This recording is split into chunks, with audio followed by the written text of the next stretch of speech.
आज आलो आहोत आपण दिवेघरला आणि तिथे आपण करणार आहोत सी रॉक सफारी. तर त्याच्यामध्ये आपण ही सी रॉक सफारी काय असते आणि हे कोकणातलं सुंदर जी जागा आहे ती कुठे आहे हे आपण माहिती घेऊयात ह्या लॉगमध्ये. आणि तिथे तुम्हाला काय बघायला मिळणार आहे, कसा रूट आहे आणि खरंच आपल्याला काय काय मिळणार आहे तिथे. आणि ह्या व्लॉगमध्ये जे जे दिसतंय तेवढंच आपल्याला ॲक्च्युअलमध्ये दिसतं. भले त्या सफारीवर खूप सगळ्या गोष्टी लिहिलेल्या आहेत, पण माझ्या व्लॉगमध्ये जे जे आहे ॲक्च्युअलमध्ये तेवढंच आपल्याला त्या सफारीमध्ये बघायला मिळतं. साधारणतः जाऊन येऊन 35 ते 40 मिनिटाची फेरी असते. ओके.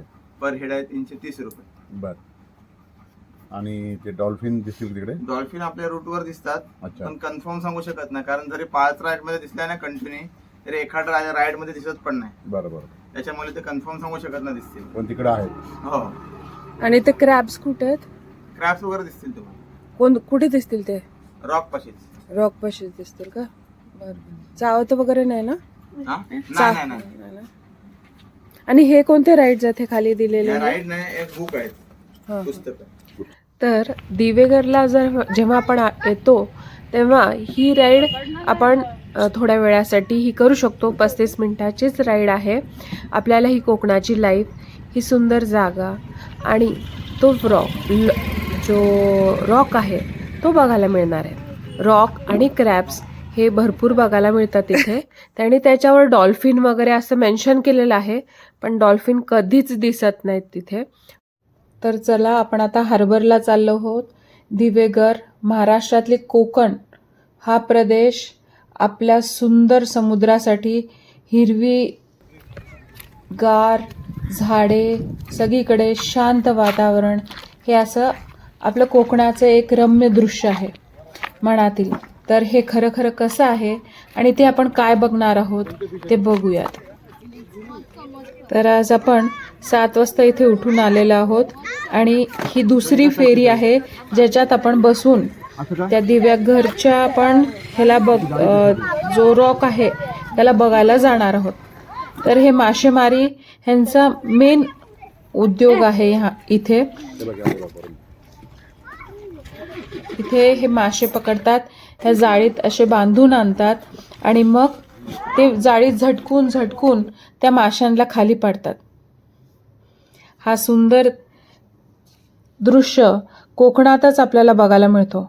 सगळीकडे बोटी, पोहणारी छोटी छोटी मुले आणि हा सुंदर दृश्य. आता हे पहिल्या फेरीचे लोक येताना दिसतात आहे. ह्याच बोटीत आम्ही बसून ते बघायला जाणार आहोत. ॲक्च्युली इथे येऊन पहिल्यांदाच मी मासेमारी हे एवढ्या जवळून बघितली.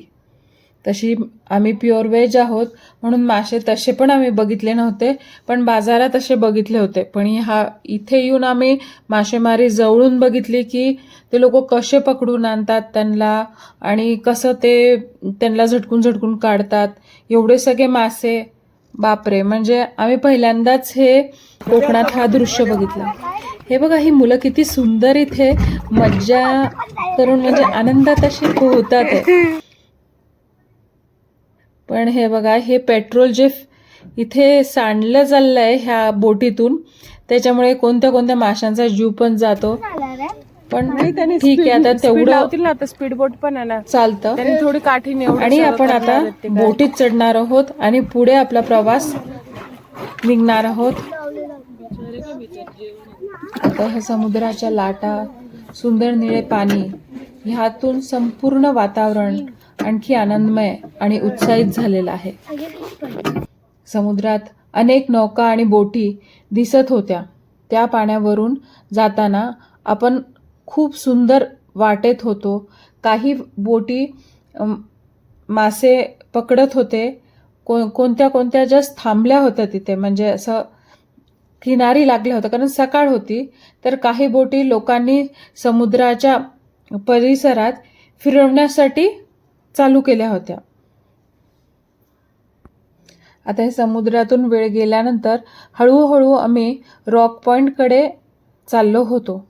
रॉक पॉईंटला बघण्याऐवजी इथे खूप सगळे मध्ये पक्षी पण दिसले आम्हाला आणि खूप सुंदर रम्य असं वातावरण होतं. हळूहळू पाण्याचे तुषार आमच्या अंगावर उडत होते आणि मज्जा येत होती. त्याची स्पीड पण खूप चांगली होती आणि बोटीतून त्या पॉईंटला जाण्यात, त्या पॉईंटवर काय असेल ही उत्सुकता मुलांची खूप होती की त्या पॉईंटवर काय असेल असं. तर प्रत्येकाची कल्पना वेगळी होती, पण आता पॉईंटवर पोचल्यावर आपल्याला ती समजेल. आणि ही चारही साईडने पसरलेले समुद्र बघून मनाला वेगळीच शांतता दिसत होती. समोर तो रॉक पॉईंट पण दिसत होता. रॉक पॉईंट जसा जसा जवळ येत होता प्रत्येकजण उत्साहित होता की कसे आपल्याला ह्याच्यावर ते क्रॅब्स दिसतील, काही रॉक पॉईंटवर अजून काय मिळेल, आपल्याला काय दिसेल. आम्ही सगळेजण एवढे उत्साहित होतो.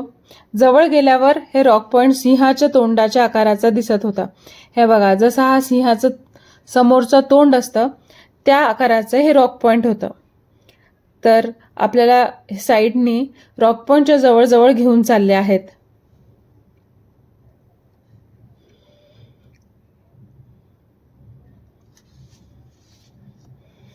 मुलांना विचारायचे कौतुक की ह्या रॉक पॉईंटवर काय दिसेल मम्मी, काय असेल, हे सगळे विचारत होते. तर रॉक पॉईंटला जसं आम्ही जवळ गेलो आम्हाला छोटे छोटे क्रॅब्स पण दिसायला लागले. आणि अजून मी तुम्हाला जवळ जाऊन दाखवणार आहे. म्हणजे बोट अजून जवळ चालली आता आपली. तर हळूहळू जवळ जाता जाता आपल्याला रॉक पॉईंटवरचे ते क्रॅब्स पण दिसतील आपल्याला. म्हणजे जसं लाईट हाऊस असतं ना त्या प्रकारचा पूर्वी याच्यावर दिवा, लाईट हाऊस सारखा दिवा लागायचा ह्या दगडावर इथे, म्हणून त्याचं नाव दिवेघर असं पडलेलं आहे. त्या आगरला नाव म्हणून ह्या पडलं आगरचं नाव पडलं दिव्या आगर.